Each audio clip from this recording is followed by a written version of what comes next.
Hello दोस्तों, आपका स्वागत है अपने यूट्यूब चैनल पर। मैं आज आपके लिए लेकर आया हूँ AIBE 20 के question paper set C with solutions.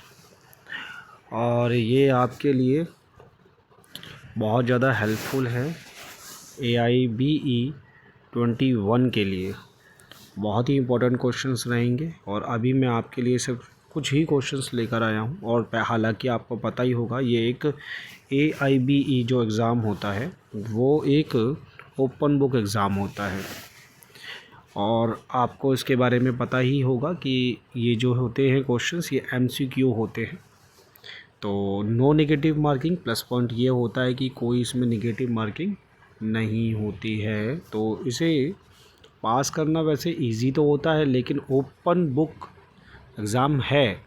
लेकिन आपको पता है कि क्वेश्चंस के आंसर्स ढूंढने में ही सारा टाइम पूरा स्पेंड हो जाता है। तो आप बड़े ही ध्यानपूर्वक क्वेश्चंस को करेंगे और समझेंगे, उसके बाद ही इसके आंसर्स देंगे, तभी बेनिफिट होगा।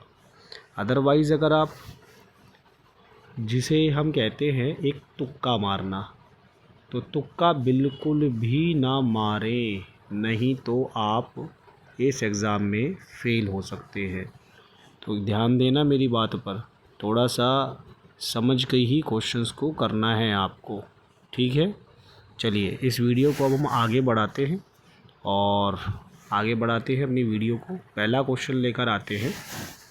फर्स्ट क्वेश्चन है, the president can declare national emergency under article 352।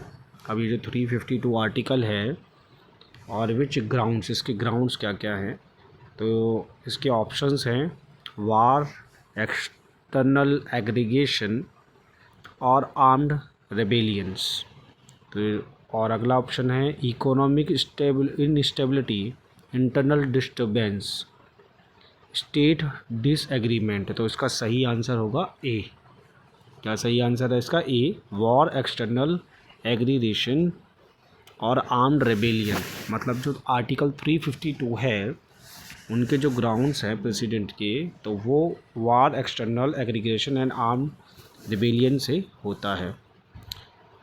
और आर्टिकल 352 ऑफ कॉन्स्टिट्यूशंस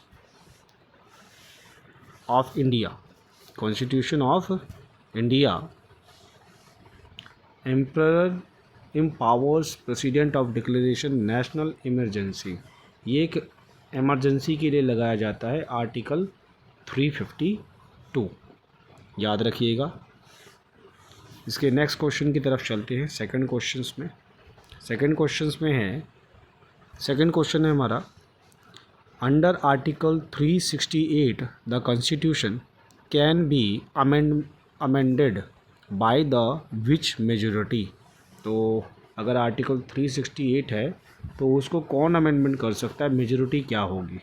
तो इस क्वेश्चन का ऑप्शंस हैं, पहला ऑप्शन है सिंपल मेजोरिटी, सेकंड है option 2/3 majority in parliament, third option है majority of state assemblies, fourth option है जुडिशियल ऑर्डर। तो इसका सही आंसर क्या होगा दोस्तों? सही आंसर इसका होगा 2/3 ऑफ मेजोरिटी इन पार्लियामेंट। इसका सही आंसर क्या होगा? 2/3 मेजोरिटी इन पार्लियामेंट, आर्टिकल 368 में।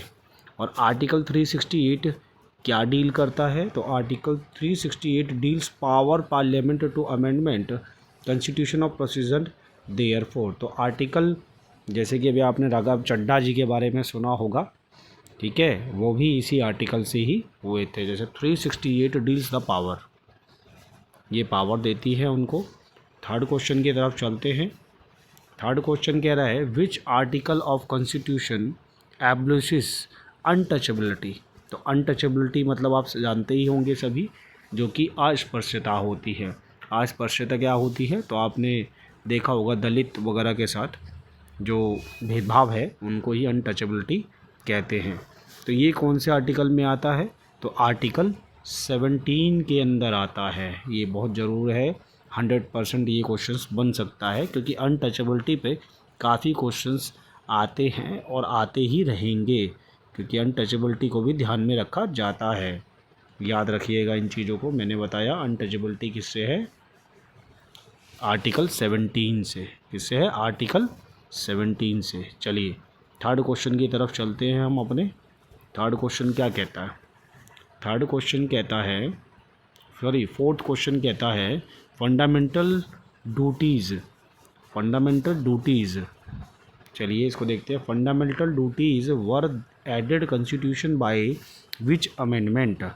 तो कौन सा अमेंडमेंट किया जाता है फंडामेंटल ड्यूटीज़ में, तो वो देखते हैं। ऑप्शन है 42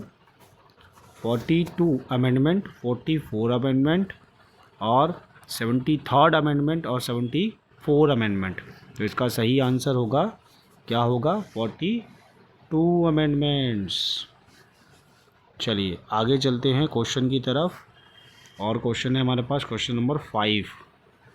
ये देखिए इसका सॉल्यूशन है, पूरा एक्सप्लेनेशन दिया हुआ है, आप देख सकते हैं। मैंने इसीलिए स्क्रीन का, आप क्या करिए कि स्क्रीनशॉट भी ले सकते हैं। नेक्स्ट है 5 क्वेश्चन। आज हम सिर्फ 5 ही क्वेश्चंस करेंगे, बाकी नेक्स्ट वीडियो में मैं बनाऊंगा। अगर वीडियो अच्छी लगी हो तो शेयर ज़रूर करिएगा और इन क्वेश्चन को ज़रूर प्रिपेयर कीजिएगा। ओनली फॉर 5 क्वेश्चंस दिए हैं आज मैंने। तो the concept of basic structure of constitution was established in which cases.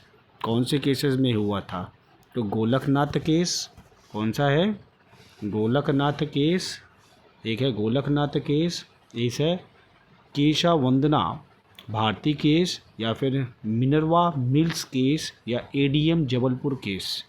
तो इसका सही आंसर होगा केशवानंदा भारतीय केस।